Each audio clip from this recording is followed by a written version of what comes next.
Hello, and in this special edition of the RH Jam, we're going to chat about the importance of play and wonder in our lives. Check out some of the playful highlights from our training programs in Palm Springs, California that we just had this past December 6th, 8th, this past weekend, guys. This is hot off the press. Plus, we have some super funny outtakes from the Awaken the Healer Within promotional video that Dr. Eric Pearl and Rob Koenig shot. And guys, you gotta stick it out because I'm not playing that one till the end. I know that's what everybody wants to watch, so I'm playing it really last. And if that wasn't enough, we have an exclusive clip from the live stream. We broadcasted live this last Sunday from the program. All of this coming up right here on the RH Jam.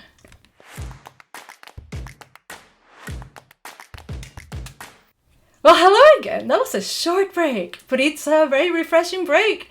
And I am Ana Clavell, and if this is your first time with us, the RH Jam is a weekly, or we try to make it weekly live program in which we talk about anything and everything reconnective healing.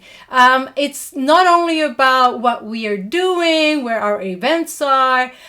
We also talk about themes and topics that are really important to you as well as they're important to us. And the beauty of this program, as I'm sure you are discovering, is that with your questions, we discover new answers, new ways of experiencing these frequencies. So please, that's what we have a chat, and I'm going to show you. Chat away. Put your comments here. I'm going to write hi. Let me know what you think. Your suggestions are so important to us. Your comments, your observations, they are part of our growth. And, we're going to have a great time today. We have so many amazing video and clips from the programs this weekend. And guess what? You might miss out on this. So that never happens. I suggest you take a moment to subscribe to our YouTube channel. Like this video. Just like it and leave us a comment. Tell us what you liked, how it helped you, anything else that comes to mind that you think could be a good suggestion for the program. And let me just remind you as well that if you have something that you like to chat with us live right here on the program, participate somehow, just drop me an email. And I put that at the very end too. So you'll have to stay till the very end to figure out how to do that one. Right. And now let's talk about playfulness. Okay, so here is my joy of playfulness. And here's, as an adult, I think we find ourselves planning for playful moments, like going to the beach or a vacation or, going to the weekend. We live for the weekend. Everybody's working for the weekend, like that 80s song used to go. Did I just date it myself here? Maybe I did. Anyway. So here's one of the personal moments for me this past weekend. It's like, it doesn't matter how many times I joined live with the other teaching team members, with the students, with the volunteering team. The automatic sense of playfulness that happens whenever one or two of us get together anywhere. I'm always in awe how quickly it happens. And I have to just tip my hat off to somebody who is just automatically, you look at Cecilia Sams, who's here with us in the chat room. You just take a look at her. Sometimes we look at each other and we just start giggling. I mean, I think when we think about playfulness, sometimes we just complicate it a little bit too much. I put a couple of slides here. Playfulness is about the moment. It's about, here I am, I found two sticks that these two kids are doing. I'm going to jump up in the air and I'm just going to start creating a universe out of this. And then we change our minds and do something else. And that's okay. It's like discovering that you're walking through a park and then there is a swing. And listen, guys, why not? Why not get on that swing, right?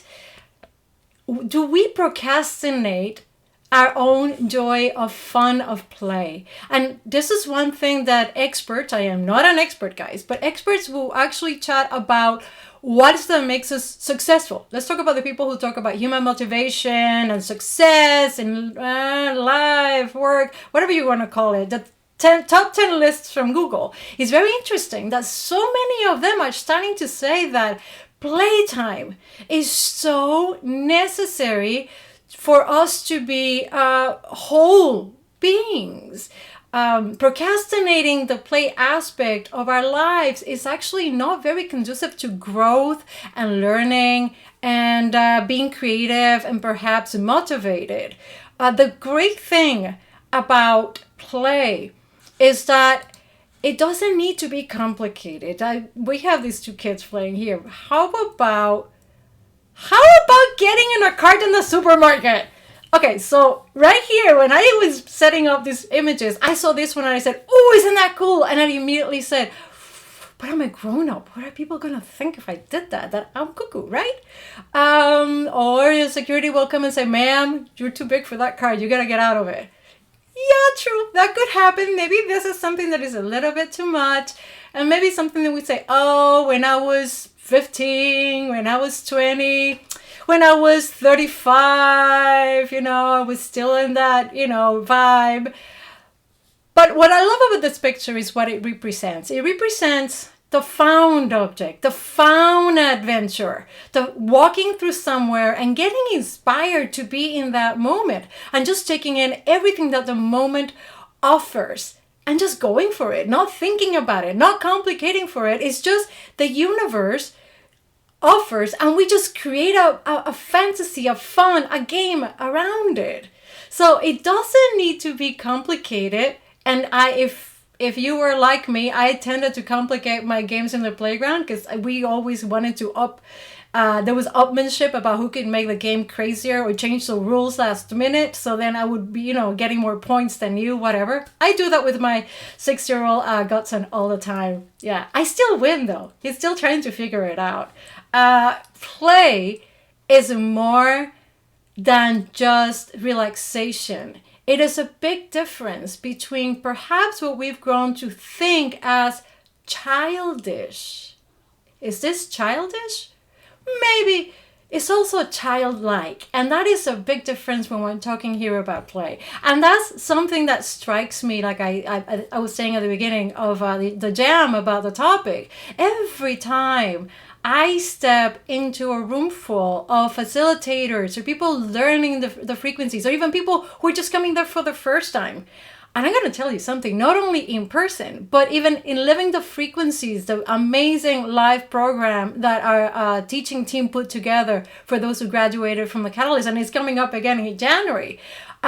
Even there, just sharing that space with everybody else who's feeling the frequencies, it is an immediate source of playfulness. You can't help it. Let me see. I think I have another one here. It makes me want to go like that. It's like, you are. And that's one of those key things about playfulness. It's like you just simply allow yourself to be. So why do we need to wait to plan to get to the beach and have a party and then we got to pack? And maybe, yeah, that's absolutely fun. I love those too. We had an amazing social on Saturday we planned for, and that was an incredibly playful event. And I'll show you some video from it. It's super fun. But it's more than this. Playfulness is something that we need to allow to incorporate in our daily life and let it happen for us. It's a great tool as well for those of us who have an issue with living too much in our heads, running too much in our minds and our narratives, to allow ourselves to see the space around us. When we're able to really observe and be in that space, we are definitely more likely to be in the moment. So I've been promising this little video from a program, and I don't want to disappoint. I'm going to look it up here, and I'm going to play it for you momentarily after this amazing transition. Ta-da! Yes, fresh from the press. And here's a nuts off and a kudos to an amazing volunteer team at our programs this weekend. It was fun. It was playful. And If anybody at any point felt perhaps, I don't know, we're putting a lot of light stuff together for the weekend and trying to get everything done right, even when you are in an event like this, where you have so many programs happening, and there's a little bit of the stress and the pressure, that playfulness never ever abandoned us. Let me show you this lovely little video.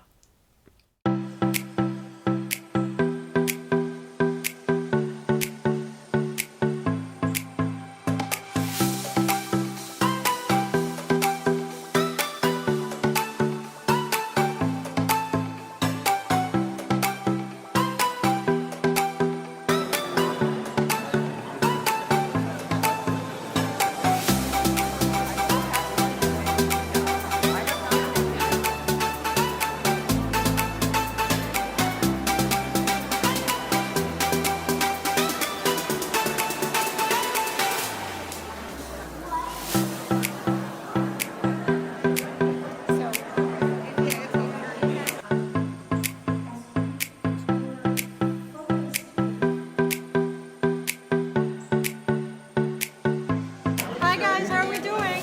We're so great. We're with friends. And we were having a beautiful day.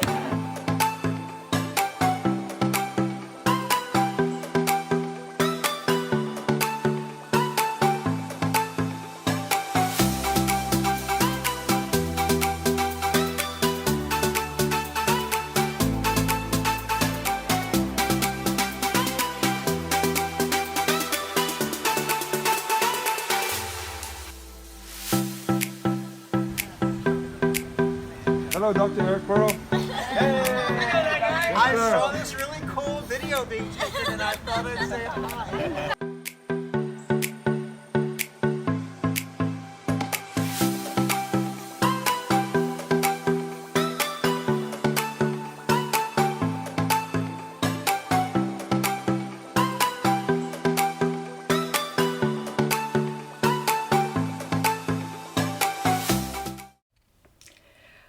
What can I tell you? It was fun to be there. It was fun to put together. There'll be longer videos, guys. Just stand by and keep watching our YouTube channel, because that's the only way you'll find out about the longer versions of these videos. Now, if you notice there, we had Fred Ponslove. Dance with Fred. Ooh. And there was Sephora. Now, Sephora, for all of you who have read Eric's book or have heard his audio narration, he refers to her as the Jewish gypsy from Venice Beach. And as we know the story, she is the wonderful person who did the axiotonal process on Eric, which triggered in him a reaction, like she herself says. She's never seen anything like this before.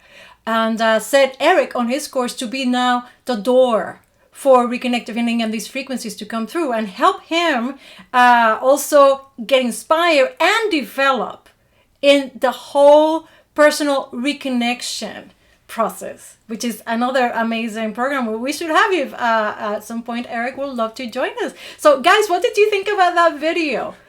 Yes, Jennifer says so much fun. It was fun. And Lexi Alexander, welcome and thank you for being here with us again today. It was absolutely brilliant the way in which we just weaved from the catalysts, which are our new students, and then Ignite at alumni coming in already in an advanced level. And the intermingling of these two groups was beautiful. It led to even more fun and sometimes mayhem. And we had a great time. None of it planned. It just happened. It was beautiful to observe how people would just across the room suddenly be best friends by Saturday afternoon. Just the synergy of things and people moving around in the rooms was absolutely breathtaking. We would love hello Chelsea. Hey, excellent. And hello to everybody else who'll be watching afterwards. It is always an opportunity for fun, just to be in the interaction with these frequencies.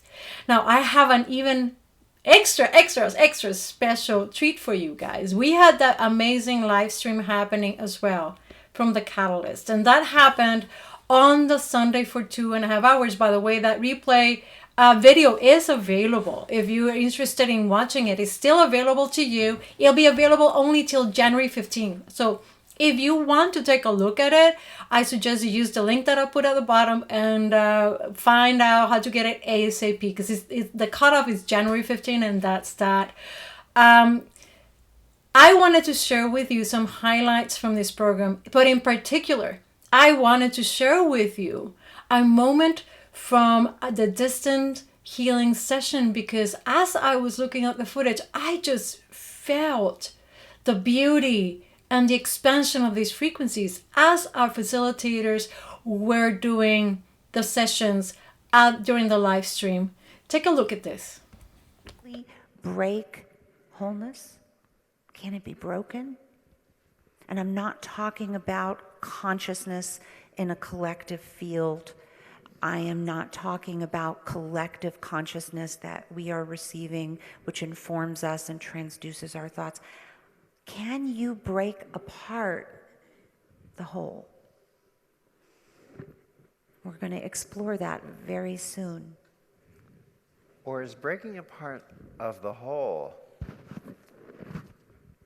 breaking apart our awareness of the whole, which is therefore a breaking apart of who we are? Because ultimately, as we know, we are energy, we are vibration, we are resonance. But we often stop at that. Take it further. We are consciousness and awareness manifest in the physical. When we move into the limitlessness of reconnection, we find that everywhere. Take your hand for a moment. Open, stretch your fingers and your palms just a little bit so you can feel. Find an area of interesting sensation. Feel for it. Find it. Play with it. Guess what? You've just brought a new, for you, chakra into existence, which is every bit as powerful as the others. Chakras are infinite. They are brought into existence because of you. You can let go of the fixed charts and the diagram, what they should and shouldn't be.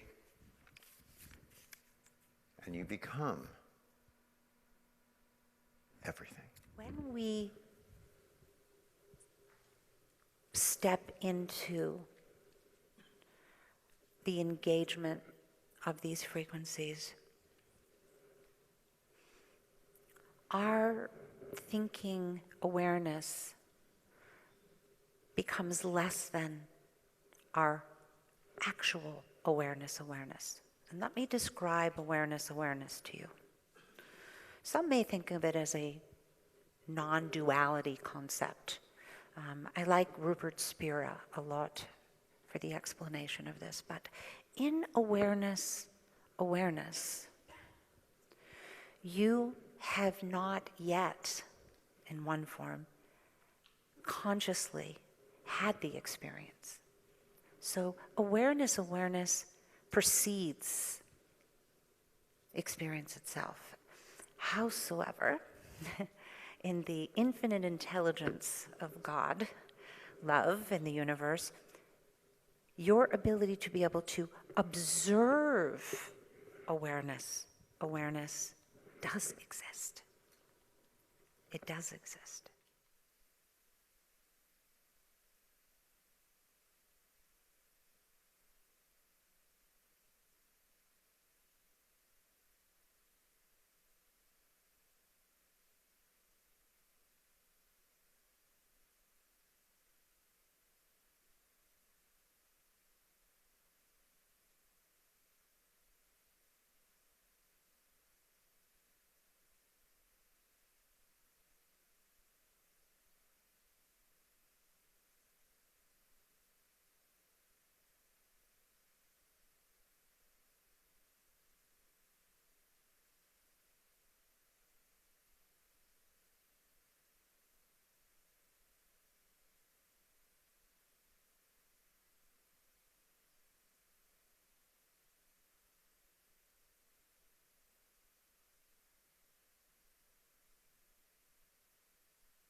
Wow. Even just watching it again, it was a reacquainting with these beautiful frequencies. What was your experience as you were watching it? And welcome to Maria Luisa, welcome to Norma, Abdullah, you're here with us as well. Jennifer, yes, you can definitely get this replay. It's the link below. Just look for the recording of the live stream link and it will tell you, we'll have all the instructions there. And remember, guys, it's 2.5 hours of beautiful self-healing, interacting with the frequencies. And as we know, these frequencies do not know barriers such as language or video recording. Even when you're not there live, as I can attest for myself, or maybe one day, one of these days, I will share with you my entire story about Reconnective Healing finding me via video. That's very interesting. So I know for a fact that they do not recognize any type of barrier, not time and space. So I encourage you to take a look at the entire live stream. So much to learn from it. It was so heartfelt. So many amazing debriefings, testimonials, and shares from our students who were there at the Catalyst as well. So hello everybody again. Norma, qué bueno verte. Norma is Escobedo, who's just joined us in the chat room. She was one of our amazing volunteers at the program as well. Anybody wants to share about this moment that we just shared? Please go ahead. And remember that if there's an extra share you want to do, you can leave us a comment in our YouTube channel when you watch this video, after you like it, of course. Or you can email me. And I'm going to put that information at the very end, so you have to watch a little bit more. And now I want to share with you 5 takeaways about what may help you remain childlike and in that frame of play, coming right up. Geez, you know what?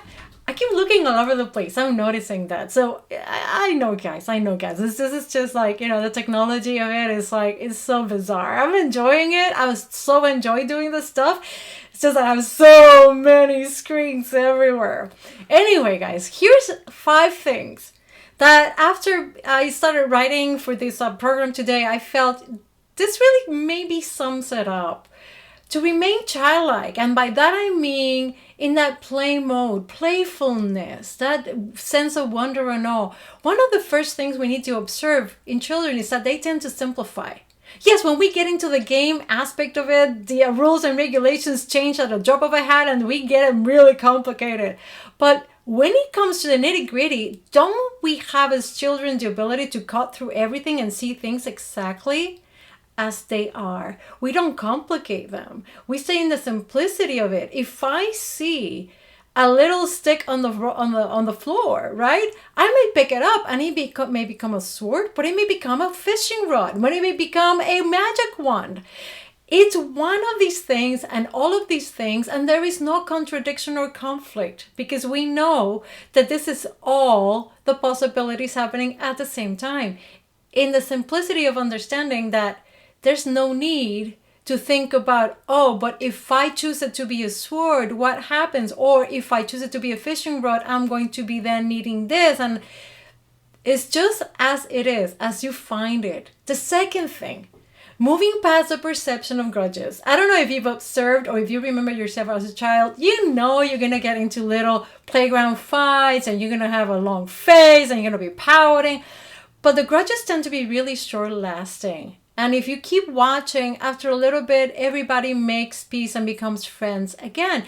Because as children, we're able to move past in our little moments of feeling hurt, feeling isolated in the playground. I mean, there's some other situations, but when we are in that playful mode, when we are in that playground, we always find a way to step beyond it. And it typically happens because we want to be back in the game. We want to play again, and we realize, well, we gotta give up something here. We gotta let go of how we're feeling or what people are not gonna play with us, And on the other end, the people who are playing, they want you back in the game too. So they will also move around their own perceptions so that you can get back into that game.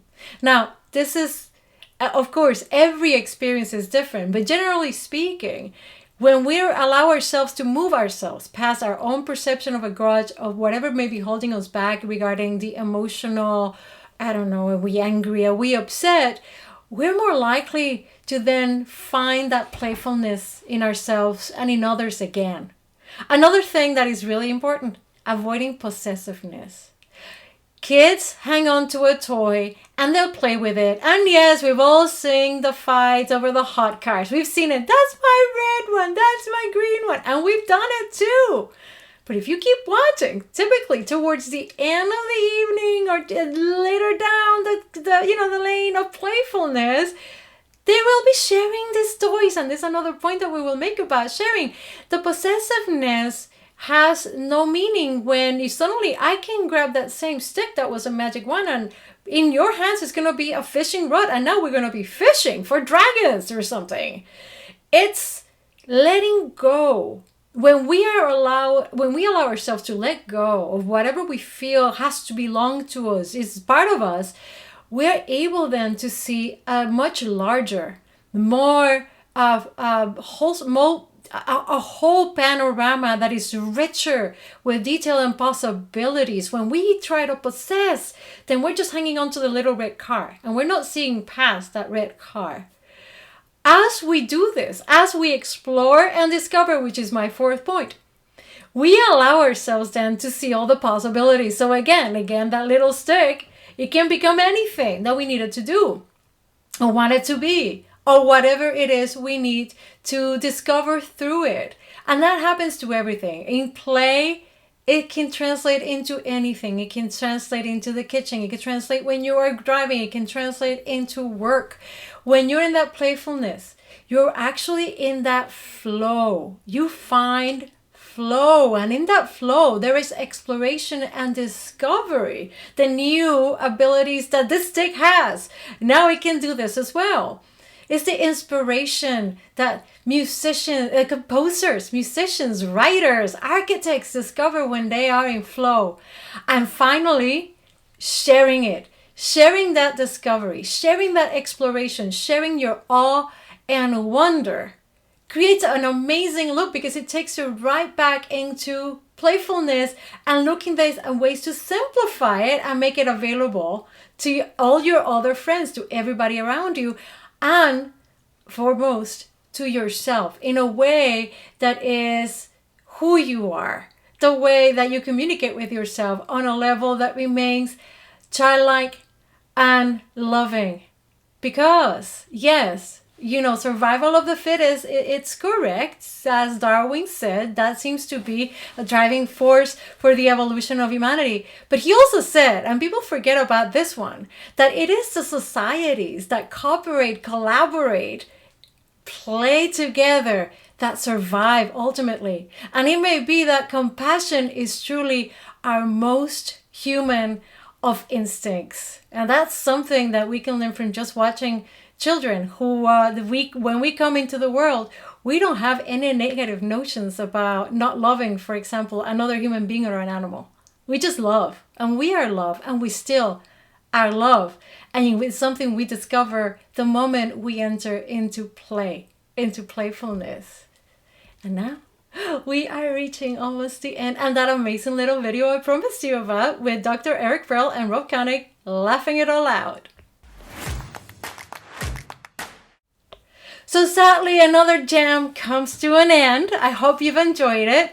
Right after I just have my little mention here of things that are happening, my thank yous to the entire Reconnection team, and our gratitude to our Catalyst and Ignite teaching team, the students, the volunteers, to Fred, Ponslov, Zipporah, and Lexi Alexander, who was so amazing helping us throughout the program and here at the jam. I want to again invite you, there's still that recording of the live stream that you can have only till January 15th. And as a last bonus, Dr. Pearl is going to be this weekend in New York. So if you are in New York, the Tri-City areas, is a double whammy. On Saturday the 14th, he'll be with Rob Koenig doing an amazing presentation called the Awaken the Healer Within. And then on Sunday, he'll be a guest speaker for Marianne Williamson's presentation at the same location. So It's a lot of stuff, and it's a lot of Dr. Pearl this weekend. And if you stick around, I put not only a link for it below, but I have a super funny video coming on. I love you all, and I'll see you here next week. Watch out, because we are changing the times over the holidays. I will be updating via YouTube. All the more reason to subscribe. Until next time, this has been the RH Jam with yours truly, Ana Clavell.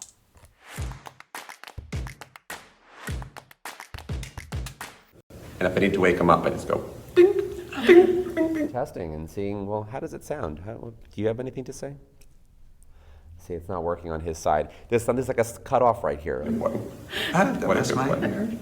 I'm sorry. Hold on a second. The sound works up until here, and then it just drops. Ouch! That's going to be loud. I just hit your He just hit microphone. my microphone.